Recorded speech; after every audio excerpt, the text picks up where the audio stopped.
আল্লাহ রাব্বুল আলামিন মাথা থেকে পা পর্যন্ত বান্দাকে নিজেই বলছেন। আল্লাহ রাব্বুল আলামিন বলছেন, বান্দা নিজেই তোমার নিজের দিকে তাকায় দেখো, কাউকে দেখা লাগবে না। আমাকে চেনার জন্য আমি তোমার মধ্যে সবকিছু দিয়ে দিয়েছি। ওয়াফি আনফুসিকুম আফালা তুবসিরুন।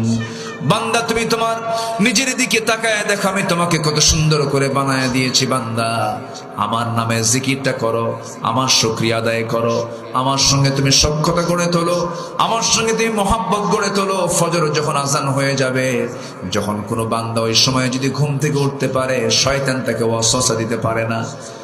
শয়তান প্রত্যেক রাত্রিতে এসে বান্দার শিওরে ফজরের একটু আগ দিয়ে যে সময় তাহাজ্জুদের সময়, সেই সময় শয়তান এসে প্রত্যেক বান্দার শিওরে বসে 3টা গিট মারে। কয়টা গিট মারে বলেন? গিট মারা বোঝেন তো?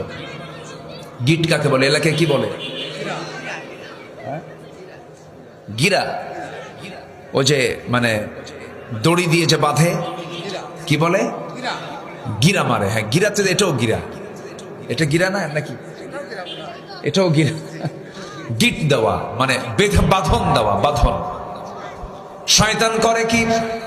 প্রত্যেক রাতে শেষ রাতে এসে 3টা বাঁধন, 3টা গিট বান্দাকে মেরে দিয়ে সে আবার ওয়াজও করে। তার ওয়াজটা হলো আলাইকা লাইলুন তাবিল, আলাইকা লাইলুন তাবিল। ও বান্দা, তোমার রাত বড় লম্বা, ঘুমাও ঘুমাও, তোমার রাত বড় লম্বা।